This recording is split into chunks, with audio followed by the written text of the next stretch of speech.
je sais que pour toi, Antoine, il y a donc la partie physique. Est-ce que tu couvres aussi la partie nutrition et autres?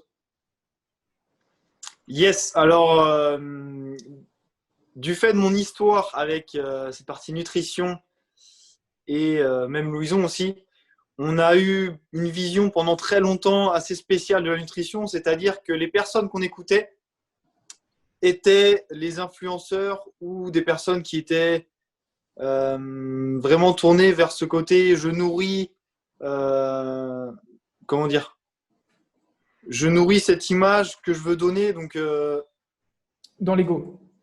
dans l'ego, ouais, et on avait une nutrition très carrée. Alors, c'est sûr, ça apprend l'autodiscipline, ça apprend la discipline. On peut tenir longtemps une alimentation hyper stricte, en allant jusqu'à peser ses aliments. Et aujourd'hui, ma façon de voir les choses a totalement changé. Encore une fois, j'aime la simplicité. J'aime surtout écouter mon corps, écouter les besoins que j'ai au niveau de l'alimentation. Et on se rend compte qu'on n'a pas besoin, déjà d'une, qu'il n'y a pas de recette miracle. Et de deux, on n'a pas besoin de manger autant que ce que l'on croit pour avoir des résultats de Hmm. ouf. Totalement. Et moi, j'ai l'impression que moins je mange, mieux je me porte finalement. Plus je suis C'est ça, fluide dans ma réflexion et tout. Le fait, enfin moi, je vous ai dit, je jeûne le matin, ça m'aide énormément finalement. Toute la matinée, j'ai une énergie de fou. Je peux réfléchir à n'importe quoi, bosser 4 heures de suite sans problème. c'est ça. Et surtout, prendre plaisir à manger ce qu'on mange. Donc, mettre quelque chose et prendre du plaisir à cuisiner. Et ensuite, prendre le temps de kiffer son moment, kiffer son assiette. Et de, voilà, c'est le carburant qu'on donne à notre propre corps. Donc, kiffer ce moment-là. Ok, donc il y a de la Et conscience aussi autour. on pourrait parler des compléments aussi, Louison. Je pense que tu as un mot à dire là-dessus. Yes, c'est tout ça en fait. On part vite chercher des solutions faciles et dans tout, hein, dans tous les domaines, hein, même les stratégies marketing, on va chercher la facilité, on Tout le va essayer temps. de trouver des raccourcis, on va prendre les choses les plus sexy, les gros pots de protéines, même des compléments de protéines, mais aussi des compléments qu'on peut trouver en pharmacie, des trucs vegan, enfin tout ce qu'on peut trouver.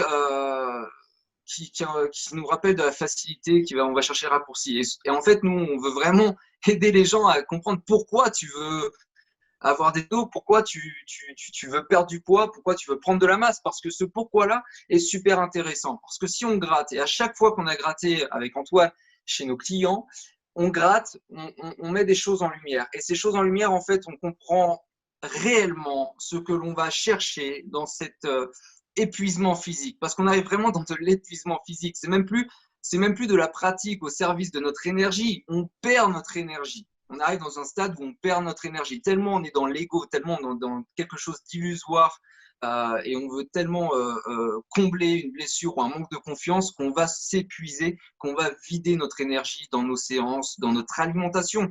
Parce que si on mange trop dans la journée, notre système digestif n'a pas le temps de se reposer, n'a pas le temps de récupérer. Comme tu dis, Léo, c'est vrai que quand tu jeûnes le matin ou même que tu fasses un repas le soir, ta journée, elle est décuplée. Après, faire ça, bien sûr, intelligemment. Tu peux pas te permettre de manger des conneries le soir si tu manges plus qu'un repas par jour. Tu as besoin de garder un certain flot d'hydratation tout au long de la journée, que ça passe par des jus de légumes, des jus de fruits, de boire de l'eau. Mais il y a besoin de comprendre que les choses sont simples. Et tout ce qu'on nous fait miroiter de besoins, de compléments pour grossir, pour booster la testo, franchement, si vous avez des questions par rapport à ça, n'hésitez pas à venir nous voir parce que on a tout testé. On a tout testé. On a Tout, tout. tout, tout, tout. Donc plutôt retirer finalement que d'ajouter des choses. On pense souvent à ajouter, ouais, il faut que je mette ça en plus, que je mette ça en plus, que je mette ça en plus.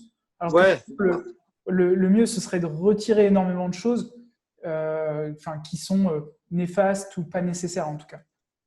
on va directement chercher quelque chose comme des vitamines, comme de la protéine, en se disant et en gardant ce message en tête qu'on a besoin d'aller chercher ça, qu'on est en manque de protéines, qu'on est en manque de vitamines, qu'on est en manque de ci et de ça, mais on n'en a aucune idée en fait. C'est juste on passe dans un rayon, on voit une pub, on est content, le pot est jaune, bien flashy. Waouh, j'ai besoin de ça, ça va être top. Et à une époque, on finissait notre séance de musculation et on en parlait hier. Si on n'avait pas notre shaker de protéines, on pensait que notre entraînement ne servait à rien, que limite on allait perdre. Ouais, la Et fameuse fenêtre aujourd'hui, anabolique. ouais, C'est voilà. ça. C'est ça. Et Et aujourd'hui, tout, Ouais. Ne me parle même plus de prendre un shaker de protéines de chez MyProtein ou de je ne sais quel sponsor. J'en ai plus rien à faire et j'ai des résultats de dingue. Mes clients ont des résultats de dingue. Et c'est la dernière des choses qu'on va faire, d'aller prendre un shaker de prot ou d'aller prendre ses vitamines. En revanche, on connaît et on a des sources avec des compléments qui peuvent être hyper utiles. Mais déjà, il y a un travail en amont à faire avant même d'aller chercher tout ça. Oui, bien sûr, en fonction de la personne et tout, j'imagine, quoi. Ouais. Et c'est là toute l'importance de notre perception de nous-mêmes, en fait. Parce que moi, pendant longtemps, je me suis explosé à la musculation, je prenais. Mais si tu veux, mon muscle avait pas de galbe. Enfin, j'étais très, très contracté, très serré. Et c'était parce qu'aussi, dans mon mindset, j'étais comme ça.